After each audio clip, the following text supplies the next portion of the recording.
Hello friends, તમારું સ્વાગત છે મારા કિચનમાં।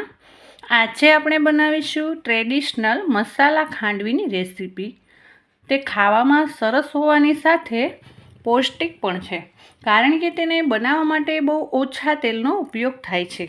તો ચાલો શરૂ કરીએ મસાલા ખાંડવી બનાવવાની રીત। તેના માટે સૌપ્રથમ એક બાઉલમાં 1 કપ ચણાનો લોટ એડ કરીશું। અહીં આપણે ચણાનો તાજો લોટ લેવાનો છે। જો જૂનો લોટ હશે તો ખાંડવીના રોલ બરાબર તૈયાર નહીં થાય અને તૂટી જશે।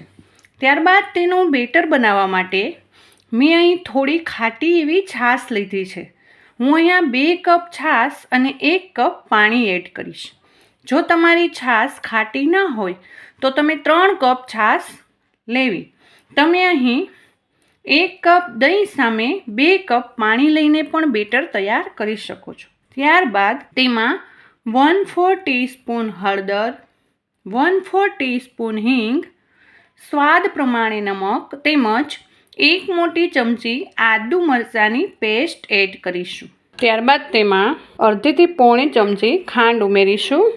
હવે તેને બ્લેન્ડર મારીને એવું બેટર તૈયાર કરવાનું છે કે તેમાં લોટના ગાંઠા ન રહે। હવે આપણે આ તૈયાર થયેલ બેટરને ગાળી લઈશું, જેથી તેમાં આદુ કે મરચાંના ટુકડા હોય તે નીકળી જાય। આદુ મરચાંને ચમચીથી દબાવીને તેનો બધો રસ આ રીતે લઈ લઈશું। આપણે બેટરને સારી રીતે ગાળી લીધું છે। તેની કન્સિસ્ટન્સી તમે જોઈ શકો તો આ રીતની છે, જે ખાંડવી માટે પરફેક્ટ છે। હવે એક જાડા તળિયાના નોનસ્ટિક પેનમાં બેટરને એડ કરી દઈશું અને ગેસની મીડિયમ ફ્લેમ પર એક જ ડાયરેક્શનમાં બેટરને હલાવતા રહીશું, જેથી આપણું બેટર એકદમ સ્મૂથ તૈયાર થાય। 2 થી 3 મિનિટમાં ચણાના લોટને લીધે બેટર એકદમ ઘાટું થઈ ગયું છે। શરૂઆતમાં તેમાં ગાંઠા દેખાશે, પણ એક ધારું હલાવતા રહેશો એટલે બેટરમાં ગાંઠા નહીં રહે। અહીં તમારે એક વાતનું ખાસ ધ્યાન રાખવાનું છે કે ખાંડવી બનાવવા માટે તમારે બને તો નોનસ્ટિક વાસણ જ લેવું, અને જો એલ્યુમિનિયમનું વાસણ લો તો તે જાડા તળિયાવાળું લેવું, નહીંતર બેટર વાસણના તળિયે બેસી જશે। હવે 10 થી 12 મિનિટ પછી તમે જુઓ તો આપણું બેટર એકદમ ઠીક થઈ ગયું છે। તેને ચેક કરવા માટે એક પ્લેટના પાછળના ભાગ પર થોડું તેલ લગાવી થોડું બેટર પાથરી દેવું। બેટર ઠંડુ થાય પછી તેને ચેક કરીએ તો તમે જોઈ શકો છો તેમાંથી સારી રીતે રોલ વળે છે। એનો મતલબ આપણું બેટર ખાંડવી માટે એકદમ પરફેક્ટ થઈ ગયું છે। જો રોલ ન વળે તો બેટરને ફરી 2 થી 3 મિનિટ મીડિયમ ફ્લેમ પર હલાવો। હવે તૈયાર થયેલા બેટરમાંથી થોડું બેટર આપણે કિચન પ્લેટફોર્મ પર નાખીશું અને બાકીનું ઢાંકીને રાખવું, જેથી તે ઠરે નહીં, કેમ કે બેટર ગરમ ગરમ હોય ત્યારે જ સારું પથરાય છે। ઠરી ગયા પછી પથરાશે નહીં। હવે ખાંડવીના બેટરને સ્ક્રેપરની મદદથી ખૂબ જ ઝડપથી પાથરવું। બેટર બને તેટલું પાતળું પાથરવું। તમે તવીથાથી પણ પાથરી શકો છો। ત્યારબાદ બાકીનું બધું બેટર થોડું થોડું નાખીને સારી રીતે પાથરી દઈશું। તમે થાળીના પાછળના ભાગ ઉપર પણ પાથરી શકો છો।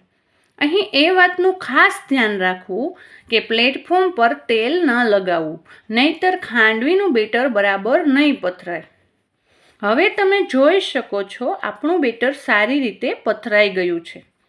હવે તેને 5 થી 7 મિનિટ ઠંડુ થવા દઈશું। બેટર ઠંડુ થાય ત્યાં સુધીમાં આપણે તેનો મસાલો તૈયાર કરી લઈએ। તેના માટે એક મિક્સર જારમાં 2 ચમચી શેકેલા શિંગદાણા, 7 થી 8 લસણની કળી, 2 ચમચી ટોપરું, 1 ચમચી કાશ્મીરી મરચું અને સ્વાદ પ્રમાણે નમક નાખીને તેને પીસી લઈશું। હવે તમે જોઈ શકો છો આ પ્રમાણેનો મસાલો તૈયાર થયો છે। આ મસાલાને ખાંડવીના બેટર ઉપર સ્પ્રિંકલ કરી લઈશું। આ મસાલાથી ખાંડવીનો ટેસ્ટ ખૂબ જ સરસ આવે છે। ત્યારબાદ ચપ્પુથી 2 ઇંચના અંતરે કટ લગાવી દઈશું અને એક કટ વચ્ચે આપી દઈશું અને આ રીતે ખાંડવીના રોલ વાળી લઈશું. તમે જોઈ શકો છો એકદમ પરફેક્ટ રોલ તૈયાર થયો છે. હવે બધા જ રોલ વાળી લઈશું. બધા રોલ વળી જાય પછી તેમાં વઘાર કરી લઈએ. વઘાર માટે એક નાના વઘારિયામાં 2 ચમચી તેલ એડ કરીશું. તેલ ગરમ થાય એટલે તેમાં 1 ચમચી રાઈ, અડધી ચમચી આખું જીરું, 1 ચમચી તલ એડ કરી દઈશું. તલ ફૂટી જાય એટલે તેમાં થોડા લીમડાના પાન અને 1 લીલા મરચાંના ટુકડા એડ કરીશું. બધું બરાબર મિક્સ કરીને ચમચીથી આ રીતે ખાંડવી ઉપર વઘાર રેડી દઈશું. ઉપરથી ટોપરાનું છીણ વેરીશું અને સાથે થોડા કોથમીરના પાનથી ગાર્નિશ કરીશું. તો તૈયાર છે એકદમ સુપર ટેસ્ટી મસાલા ખાંડવી. તેને તમે સવારે નાસ્તામાં ચા સાથે કે ભોજનમાં સાઈડ ડિશ તરીકે પીરસી શકો છો. તો તમે પણ ચોક્કસથી ટ્રાય કરજો. જો તમને મારી રેસીપી પસંદ આવી હોય તો મને કમેન્ટ બોક્સમાં જરૂરથી કહેજો. ફરી મળીશું નવી રેસીપી સાથે.